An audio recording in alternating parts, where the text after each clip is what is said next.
Lebih lengkap soal pro kontra penamaan ibu kota negara dengan nama Nusantara, kita akan bahas bersama dengan Suryadi Jayapurnama, anggota Pansus RUU IKN dari fraksi PKS, serta Asfi Warman Adam, sejarawan Badan Riset dan Inovasi Nasional. Selamat sore Bapak-Bapak.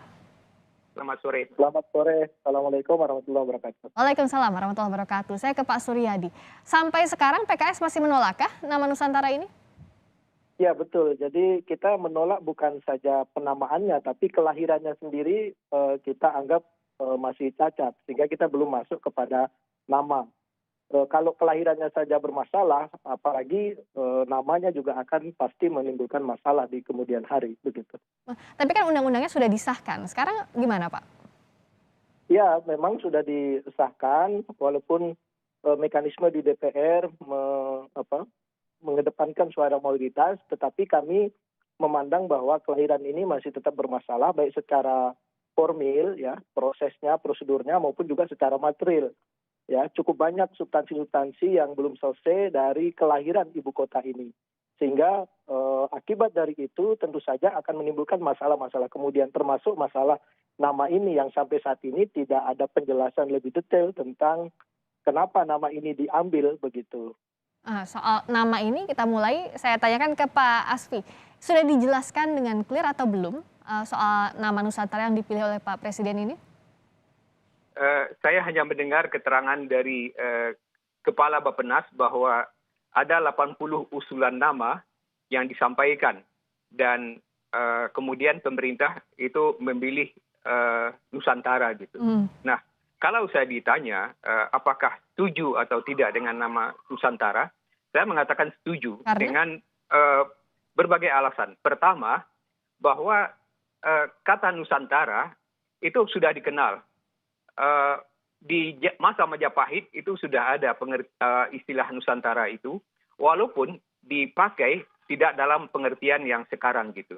Jadi di Majapahit itu ada pembagian wilayah berdasarkan wilayah yang berhubungan atau dekat dengan istana, kemudian mancanegara dan Nusantara gitu. Nah, tetapi kemudian pada tahun 1920-an, Ki Hajar Dewantoro itu menggunakan istilah Nusantara itu sebagai sinonim dari apa yang kita sebut sekarang Indonesia gitu. Jadi istilah itu sudah diperkenalkan sejak tahun 20-an. Nah, kemudian di dalam perkembangannya kita tahu bahwa istilah ini dipakai misalnya juga oleh penulis sejarah Bernard Flekke, seorang penulis Belanda itu yang menulis sejak tahun 40-an dan bukunya diterjemahkan pada masa reformasi ini, Nusantara, sejarah Indonesia. Jadi itu adalah sinonim dari Indonesia. Yang kedua, pengertian Nusantara ini juga berkembang pada tahun 2001, pada tahun tahun 2001 ketika Presiden Megawati itu menetapkan Hari Nusantara, 13 Desember sebagai Hari Nusantara. Nah, apa pengertian Nusantara di dalam keputusan Presiden pada tahun 2001 itu? Pengertian Nusantara itu adalah dikaitkan dengan Deklarasi Juanda pada tanggal 13 Desember tahun 1957. Yang mengatakan bahwa yang dimaksudkan dengan Nusantara itu adalah pengertian bahwa wilayah laut di sekitar dan di dalam Indonesia itu termasuk. Nah ini. Jadi Pak Asfi, secara historis dan aturan hukum sebelumnya itu tidak ada masalah. Pak Suryadi, PKS tidak melihat ini secara historis tidak ada masalah ataupun aturan sebelumnya sudah pernah ada juga di Kepres? Ya justru itulah secara historis Nusantara ini juga masih mengandung potensi masalah. Misalnya kalau kita kembali kepada istilah Nusantara pada zaman Majapahit, Nusantara itu kan ada makna penaklukan di situ. Nah kalau ini kita gali, walaupun berkembang kemudian pengertian banyak makna di balik itu, kalau kita kembali kepada salah satu makna yang terkandung di dalam Nusantara, kata penaklukan, kemudian itu kita sematkan kepada satu daerah di Kalimantan, akan muncul penafsiran seolah-olah Kalimantan itu ditaklukkan oleh Jawa. Nah, makna-makna ini kan harus kita gali juga supaya tidak ada menimbulkan kesan suatu daerah di Indonesia ini ditaklukkan oleh daerah lain. Padahal dalam sejarah kita, Kalimantan bergabung ke dalam Indonesia, Negara Kesatuan Republik Indonesia itu secara sukarela berdasarkan kesadaran ingin membangun satu bangsa, membangun satu negara secara bersama-sama. Nah, kata Nusantara ini ada makna penaklukan, walaupun ada mana-mana lain. oleh karena itu memang kita perlu diskusi tentang berbagai filosofi, berbagai historis dari nama yang akan kita berikan kepada ibu kota kita ini, gitu. Apa iya ini jadi potensi masalah dengan adanya multitafsir kemungkinan itu, Pak Asfi, dengan pengertian tadi? Saya tidak melihatnya berbeda gitu, karena sejak awal abad ke-20 istilah Nusantara itu bukan lagi seperti yang digunakan pada masa Majapahit, itu sudah lalu gitu. Istilah Nusantara itu digunakan itu sebagai sinonim, sebagai pengganti kata lain dari Indonesia. Dan saya katakan istilah itu berkembang gitu. Dan di dalam tahun 2000 istilah Nusantara itu adalah pengertiannya adalah bahwa laut di sekitar Indonesia dan di dalam atau antar pulau Indonesia itu merupakan bagian dari Indonesia gitu. Jadi kesimpulan saya menamakan ibu kota ini sebagai Nusantara, artinya itu menambah entry di dalam kamus bahasa Indonesia bahwa pengertian Nusantara itu yang pertama adalah sinonim dari Indonesia, yang kedua pengertiannya erat dengan wawasan Nusantara bahwa laut di sekitar dan di wilayah di dalam kepulauan Indonesia itu bagian dari wilayah Indonesia, dan yang ketiga ibu kota. Nah, menurut saya menamakan Nusantara itu ada asosiasinya itu adalah bahwa ibu kota ini berada di tengah-tengah Indonesia. Baik, saya tanyakan ini gitu. Pak Asfi, penjelasan yang tadi. Ada perkembangan istilah justru dengan kata Nusantara ini, Pak Suryadi? Iya betul, selain dari makna historis yang tadi salah satunya pada zaman Majapahit bermakna penaklukan, nah sekarang kalau kita gunakan Nusantara menjadi nama di satu tempat, satu bagian kecil dari Kalimantan Timur, ini justru kan kita mengecilkan bahwa Indonesia, yang kalau itu sinonimnya Nusantara dari Sabang sampai Merauke, sekarang kita mau memperkecil Indonesia itu hanya ada di Penajam Pasir Utara. Saya kira justru ini akan kontraproduktif. Ya, terlepas dari itu semua, disitulah masalahnya kenapa RUU tentang ibu kota negara ini perlu waktu yang panjang untuk kita diskusikan, tidak saja proses kelahirannya, tapi namanya saja tidak pernah didiskusikan secara meluas, ya, melibatkan publik, para pakar dari berbagai aspek, sehingga kita melihat ini kebijakan yang terburu-buru, ya, bahwa pemerintah punya visi tentang nama itu, tapi pihak lain juga punya pandangan yang berbeda, sehingga inilah harus kita diskusikan agar ke depan ibu kota kita ini tidak melahirkan satu masalah berkepanjangan. Misalnya dalam kasus yang terbaru, ya, ibu kota Penajam Pasir Utara, tempatnya kan dari aspek yang positifnya tadi. Bagaimana Pak Asfi?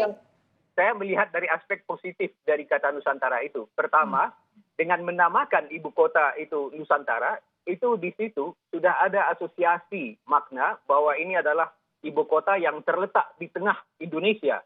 Kalimantan itu di tengah Indonesia. Semula Palangkaraya yang akan dijadikan ibu kota bergeser sedikit dengan pertimbangan teknis dan strategis. Dan kedua, dengan mengatakan Nusantara itu, di situ ada unsur pulau antara gitu, ada unsur kepulauan. Lagi-lagi dengan menamakan atau memakai istilah Nusantara itu kita mengatakan bahwa negara kita ini adalah negara kepulauan gitu.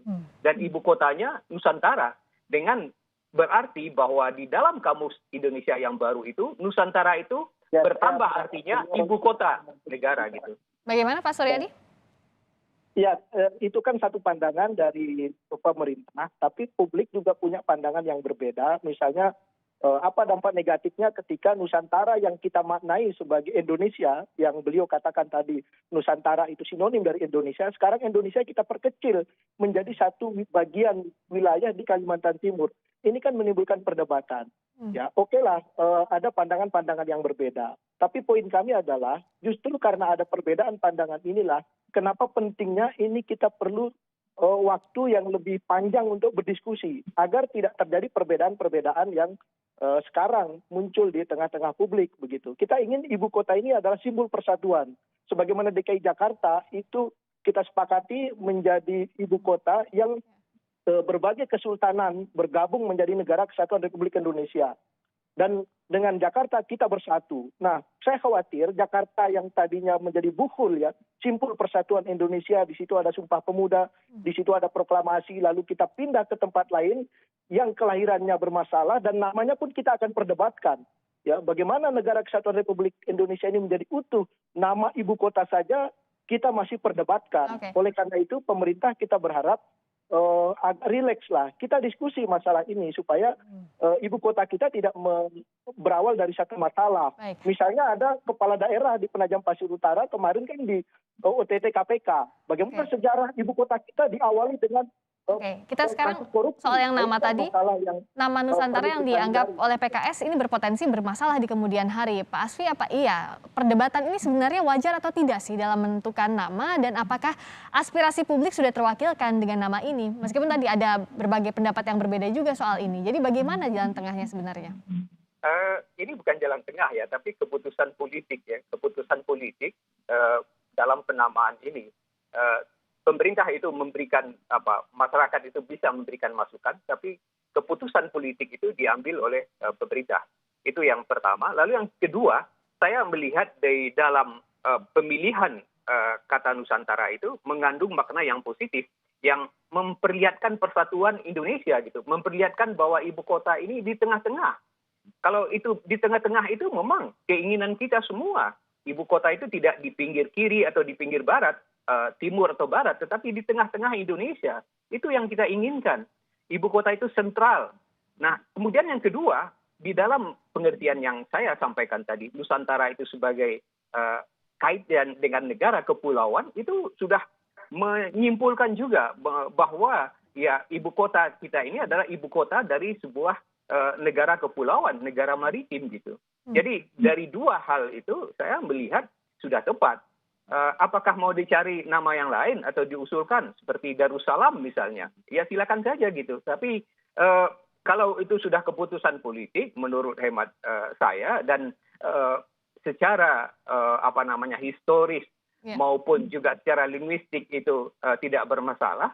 Ya kita tahu misalnya ibu kota dari Brazil misalnya, kan juga. Jadi kalau dari Pak Asfi melihat ini tidak ada masalah dan justru ibu maknanya kotanya persatuan. Tunis. Gitu. Baik, Jadi saya tidak tanya ke ada Pak masalah Suryadi. juga. Jadi kalau PKS selanjutnya bagaimana? Ini kan setelah undang-undang ini disahkan, apakah akan tetap mengusulkan nama baru atau seperti apa? Sementara proses legislasinya kan sudah berjalan.